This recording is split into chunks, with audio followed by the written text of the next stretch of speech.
But I want the same attitude by which I gave you the offering. I want you to have the same attitude that I gave it to you with. Genesis.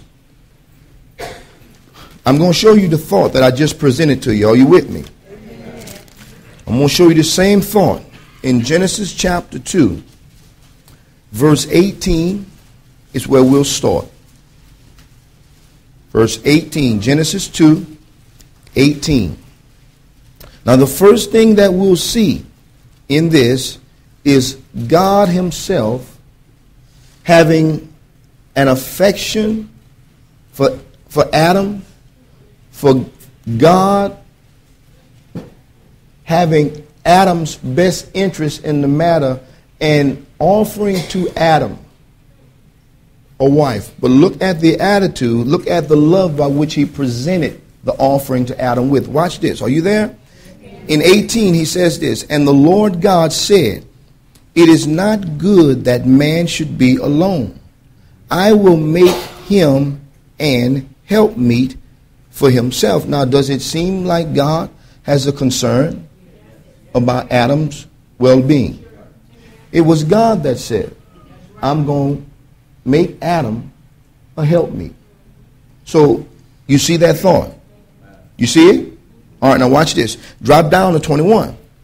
He says this, and the Lord God caused a deep sleep to fall upon Adam. And he slept, and he took one of his ribs and closed up the flesh instead thereof. And the rib which the Lord God had taken from man made he a woman and did what? Brought her to the man. Do you see Adam taking that woman and offering that woman to the man? He took that woman out of the man. Why? Because he said it's not good for man to be alone. I'm concerned about Adam's well-being. What I did because I love Adam.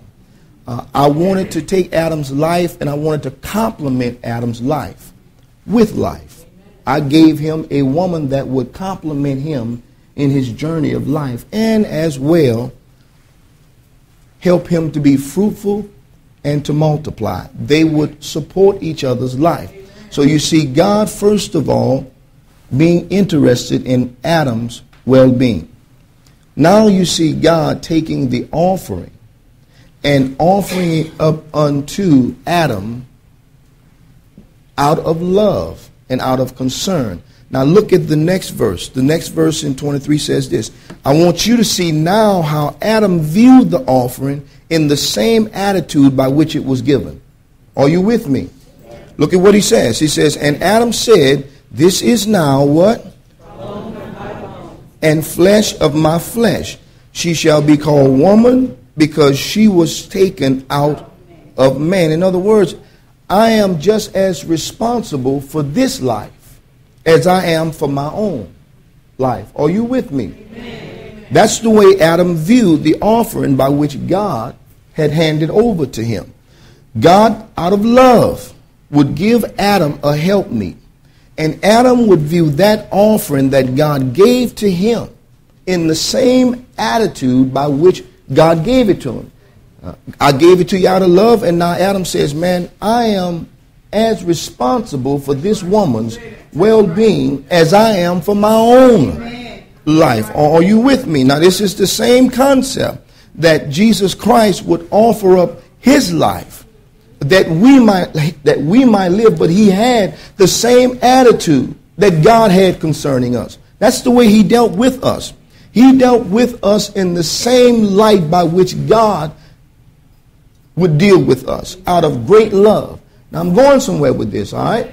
Are y'all with me? Amen. So that's first thing first, what I want to show you. He wants us to understand that whomever it may be that we're dealing with, whether it's a wife, whether it's a husband, to deal with each other as if we're offering that person up to the Lord as a gift. God gave you and me, my significant other. But how do you handle them?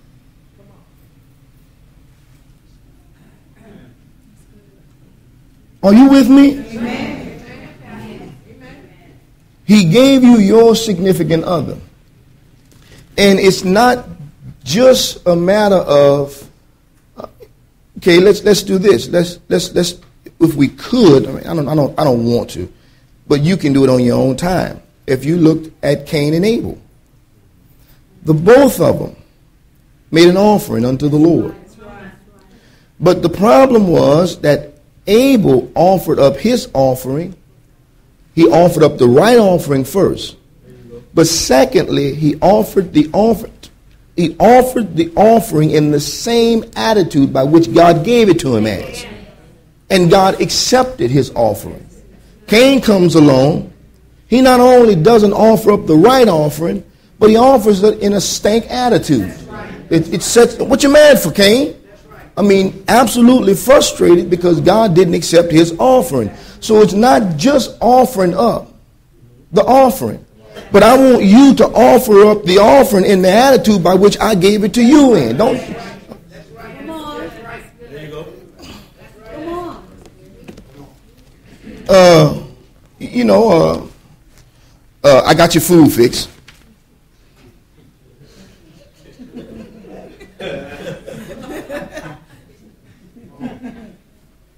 Huh? Your food ready is in there. What is that? What is?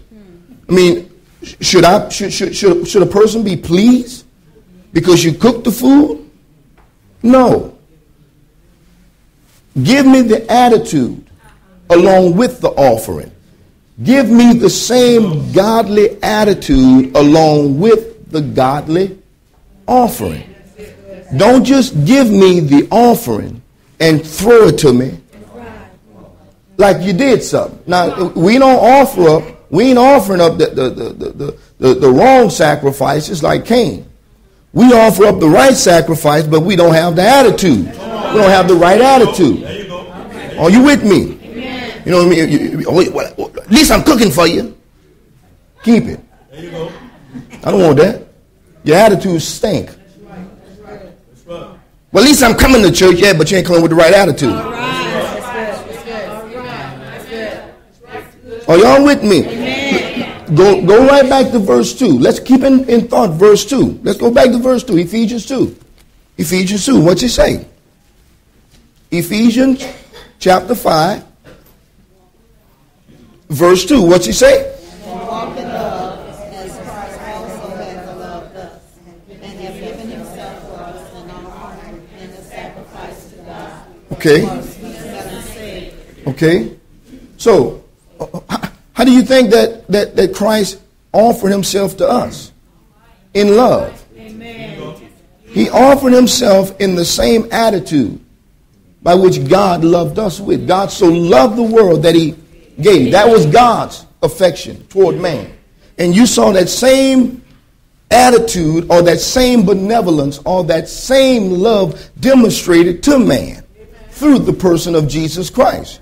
Are you with me? Amen. So in him offering up himself to us, he offered up himself, all of us, as if he was bringing this gift before God. Right? So he says this in verse 22. He says, wives, submit. Humble yourself. Now, once again, this is a willful submission. It's not anybody dictating to you what you ought to do and what you ought not to do. It's willful. He says, submit yourselves one to another. In verse 22, I'm sorry. Wives, submit yourselves unto your own husband as unto the Lord. How do you do it? How do you submit yourselves? How do you offer? How do you make this offering?